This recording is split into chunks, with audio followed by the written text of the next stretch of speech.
Hey, good afternoon, and thank you for attending this webinar. We are recording this webinar to provide the content at a later date. I want to start out by introducing Brett Decker. He's a cloud architect here at Coretek.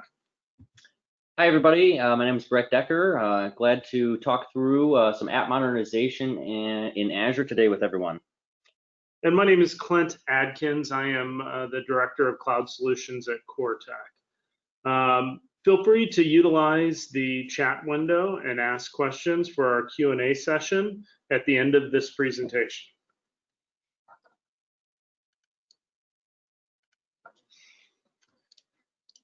So today we're going to talk about why to migrate to Azure. We're going to learn a little bit about app modernization and innovation and how it can drive your digital transformation in your organization. We're going to define what app modernization is. We're going to look at some approaches to modernizing applications, and we're going to identify what tools and guidance others are using when migrating to Azure. So app innovation fuels digital transformation. Digital transformation is top of mind for every business, regardless of industry, shape, and size. Whether it's to engage with customers in new and innovative ways, to transform and differentiate their products, to create efficiencies in operations, or to empower a new generation of millennials in the workforce. Businesses are embracing new technologies at a pace never seen before. This is so they can remain relevant and stay ahead of their competition. And in doing so, organizations of all sizes across all industries are realigning their business around digital experience because they realize that the majority of interactions with their customers, employees, and partners going forward will happen through apps and other digital channels. We call this app innovation, and we see it's at the core of every digital transformation journey. With the accelerating pace of change around us, every business needs to innovate and change faster than ever before. Old infrastructure and traditional ways of building applications are becoming growth inhibitors for businesses. Today's business, especially with COVID-19 now, need rapid innovation to roll out new business models, optimize business processes, respond to customers and business regulations.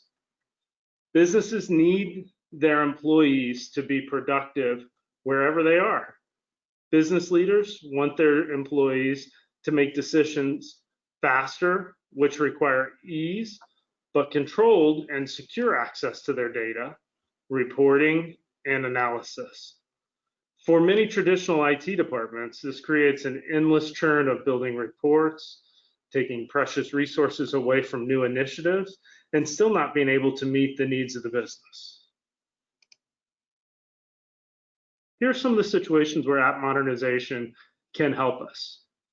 It's ideal if you need agility, if you need to reduce your time to market and cost. You need to scale, if you need to have customer reach and engagement in a global or geo-redundant area. Security, so if you need to protect your data differently than you ever have before. A lot of people are leveraging app modernization for realignment of their security posture. Innovation, driving innovation and market differentiators. Development demographic is changing, so skill sets are changing. We have a need to reduce IT maintenance and improve flexibility as a whole. These are just some of the key app modernization triggers that are occurring out there. So you can join hundreds of our customers who are migrating to Azure by using a proven methodology. We start with assess. Start your Azure migration by discovering and assessing your on-premise applications, data, and infrastructure. This helps you to map out dependencies across applications and decide their priority for cloud migrations. Migrate move your apps and data and infrastructure confidently with powerful free tools that guide you through and automate the cloud migration journey while minimizing downtime, and then optimize. In Azure, streamline your cloud resources continuously to enhance security, improve performance, and maximize ROI with various cost management tools. Let's talk about the various paths along your migration journey. It all starts with discovering your on-prem apps, data, and infrastructure, assessing them for migration readiness, and determining the mix of tactics that you will use during the move, ranging from simple lift and shift or rehost to various levels of application modernization during migration, refactoring, re-architecting, rebuilding, and we'll dive into those a little bit more. And once in Azure, how do you keep the workloads optimized? Continuously, security, monitoring backups, OpEx spends, controlling your costs, your governance around it. Finally, in some use cases, you might just retire the application or replace it with the SaaS application. We definitely recommend that in a lot of scenarios, and we'll get into that here in a little bit. So just diving a little bit deeper into each of these. So lift and shift or rehost is a no-code option. Ultimately, you're migrating the servers as is. So each application is migrated as is, which provides the benefit of cloud without the risks of making code changes. You use it typically when you need to move quickly out of your data center for whatever reason, whether that is a hardware refresh, a data center colo contract is coming up. It's a great way to get you into Azure and start leveraging the solutions. Your apps are architected to leverage Azure IaaS scalability. Your business requires the applications, but doesn't need to change their capabilities right now. So you have you don't need to make many changes to your operational efficiencies right now.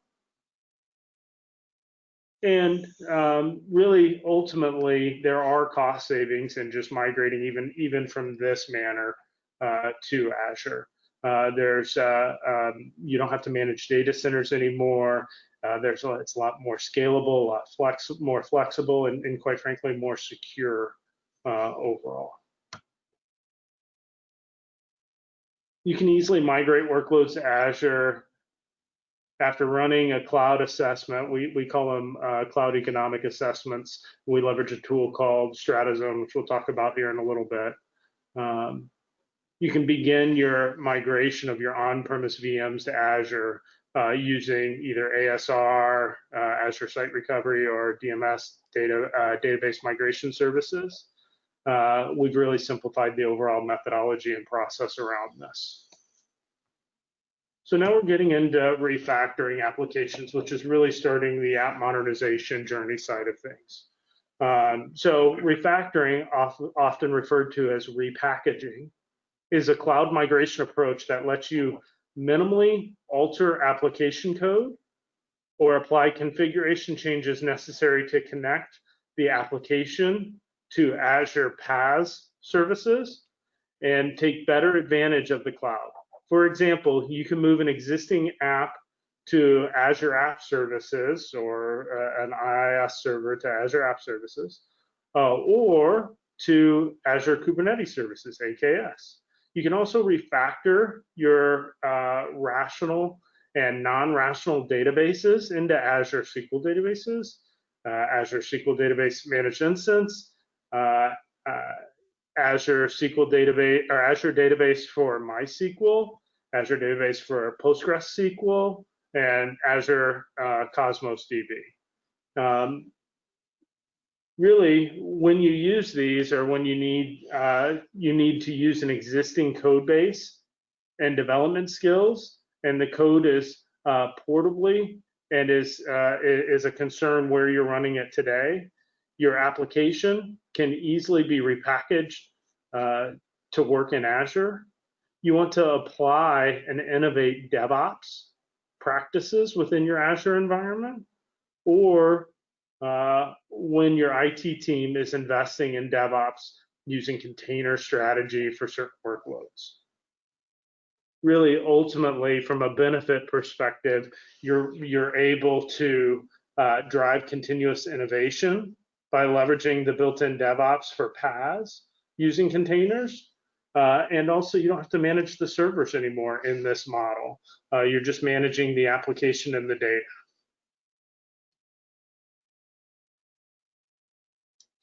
So containers ultimately really help you deliver speed,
All right. Can you guys hear us okay now? Yep. All right, so we'll jump back into this. So containers are becoming the common currency of deployment and have fundamentally changed the way developers develop their applications, the way the applications are deployed, and the way system administrators manage their environment. Containers offer a broadly accepted and open standard, enabling simple, portable portability between platforms and even between clouds, whether on-prem, in Azure, or in AWS.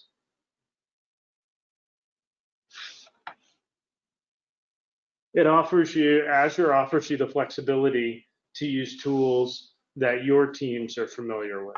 You can use Azure Container Registry to store and manage all of your container images across all types of Azure deployments and deploy them using compute options that work best for your needs. For advanced workloads, for advanced applications, you would typically need a product that supports container orchestration. Azure supports all the leading container and orchestrators and have most of them available in the marketplace. Azure Service Fabric is one such platform that's also leveraged to run many of Microsoft's services, such as Teams, Dynamics 365. It supports container orchestration for both Windows and Linux and can be used to run large scale applications.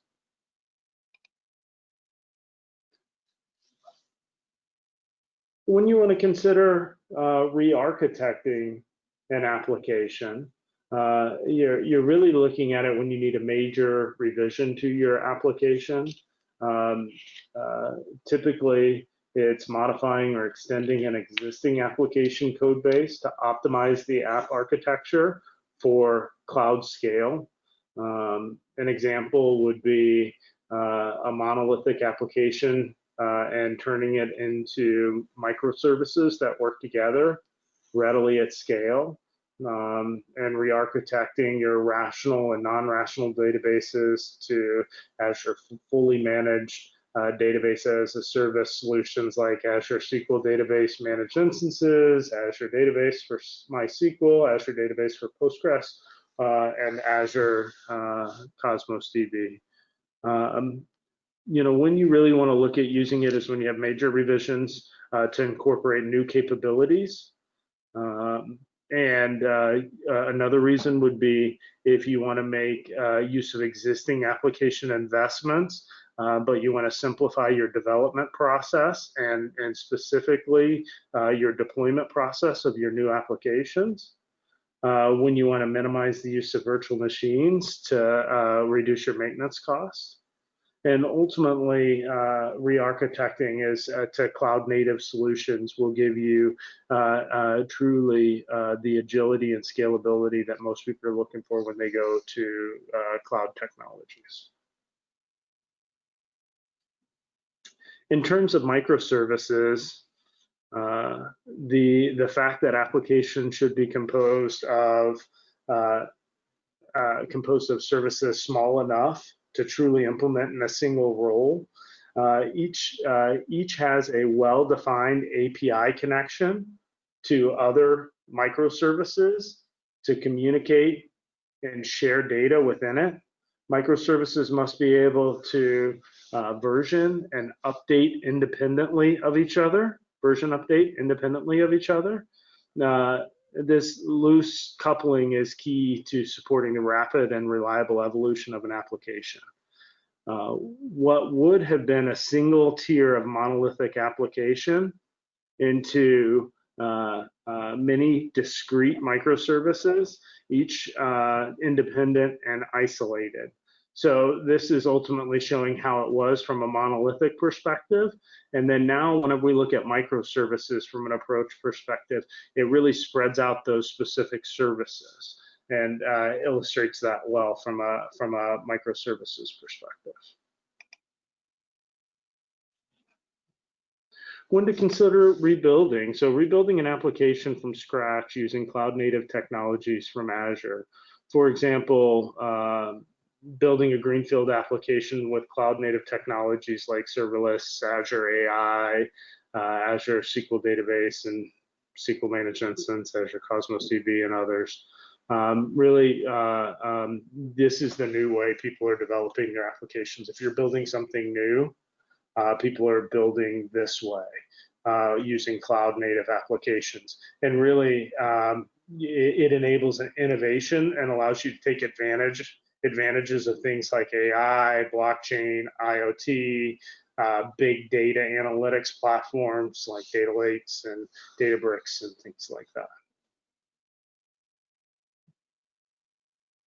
And ultimately, the reason why people are building it this way and using serverless technology is to take away the server layer and that maintenance side of things from the security and maintenance and scalability and supportability, monitoring.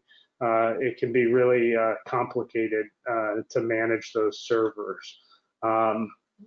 You enable ultimately event-driven or instant scale through serverless technology. So upon certain thresholds, the infrastructure can auto-scale without you having to purchase that max tier infrastructure.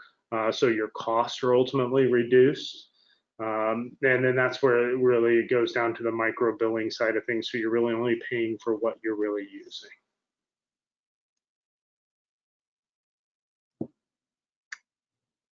And then, really where people are trying to go to is they're trying to manage apps, not servers. They're trying to reduce their time for deployment of their applications and new feature sets, which is ultimately the DevOps side of things. And then they're trying to go faster time to market. Ultimately, serverless application platform components consist of a lot of different things. Azure Functions and Azure Logic Apps. Azure Functions is an event-based serverless compute experience that helps you accelerate your development. Logic Apps is a powerful orchestration tool. It enables you to build serverless apps in minutes. Definitely a lot of different pieces of the overall serverless application platform.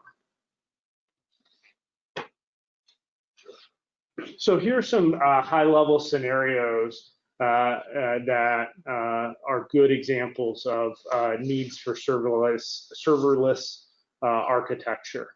The one that I'd like to highlight would be looking at real-time bot messaging. I think that's really becoming more and more the way of new applications and new ways of connecting with customers. It's the new rage, as they say. So automated response systems, receiving a customer request is an event, building intelligent bots for such examples, scenarios, using serverless technology is a great way to focus on the needs of your consumers rather than just what your infrastructure is. And I think that's really a great scenario to be building serverless infrastructure. And then ultimately replacing your infrastructure. So and leveraging SaaS providers. So if your application can be retired and you can leverage a SaaS service like Office 365 as a SaaS service. A lot of people thought Exchange would never go away from being on-prem. And now Office 365 came out. Now everybody uses Office 365 and very few people use on-prem infrastructure from that perspective. I think when you can move to a SaaS provider, when it financially makes sense, that's when you really need to look at it. All right, and then how to get started with that modernization. So we definitely recommend leveraging the cloud adoption framework. What it does is allows you to get out of thinking about the technology specifically and allow you to think about the business justification and outcomes. Why are you doing it from a business side, really planning and thinking through what is the end game of your digital transformation, and then making sure you have a good set of design governance requirements from networking and identity, security, and I'm sure I'm missing quite a few, but it's a good framework to use. Definitely recommend you look at the Microsoft Cloud Adoption Framework. You can see it there at the URL below. All right, and then I'll turn it over to Brett for Coretek's recommended approach. Okay, cool. So, Coretek, recommends 4 phases for app modernization, and that first phase is going to start with planning. And so, when you start talking with an organization, whether they be greenfield or they've been around for quite some time, we're going to have to start defining the scope of what their end goal is and what business value that they can provide to their customers.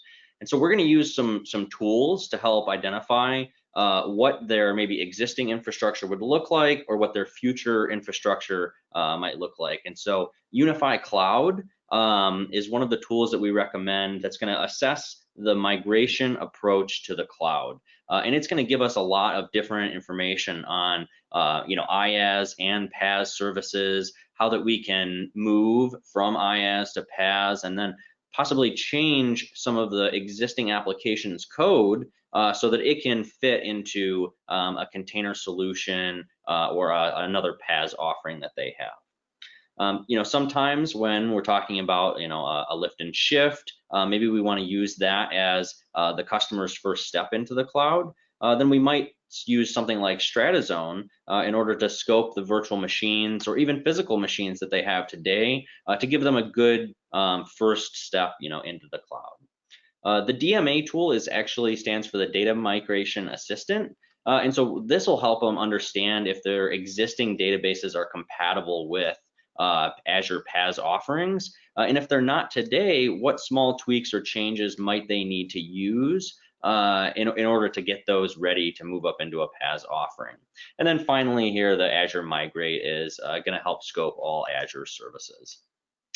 Moving into phase 2, architecture, design, and review, we're going to take what we found from the planning phase and make some decisions with the customer and really get the customer sign off on a solid migration or application modernization approach.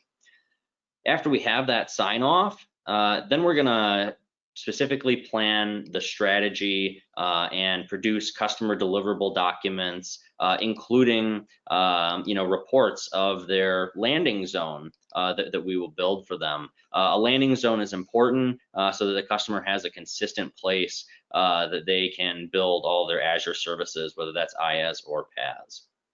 And then finally, we would typically go into the last phase, phase 4 of migration and modernization, where we actually use some tools to, move their existing databases into Azure PaaS. Possibly we look at some of the .NET application code that they have so that we could use that in a different container instance or PaaS offering. And then we're going to continue to utilize Unify Cloud to provide us the app modernization specifics that are suggested best practices for that application itself. So this process generally takes 4 to 8, maybe 9 weeks. And you can see at the bottom, each of these phases are broken down into 1 to 2 week, maybe 3 week segments that kind of help us just guide through this process. Yeah, thanks, Brett. So actually, Microsoft has an offer out right now called the Application Innovation Engagement, and ultimately between Coretek and Microsoft, we're able to fund modernizing and migrating 1 to 5 simple applications. It includes architecture design, cost planning and optimization, actually doing a migration plan, and then finally modernizing your actual applications in Azure. So if you have any questions about that, please feel free to reach out to us. We're happy to help with that.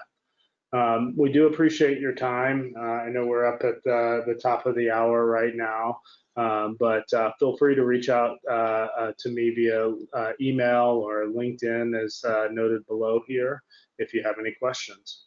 Thank you.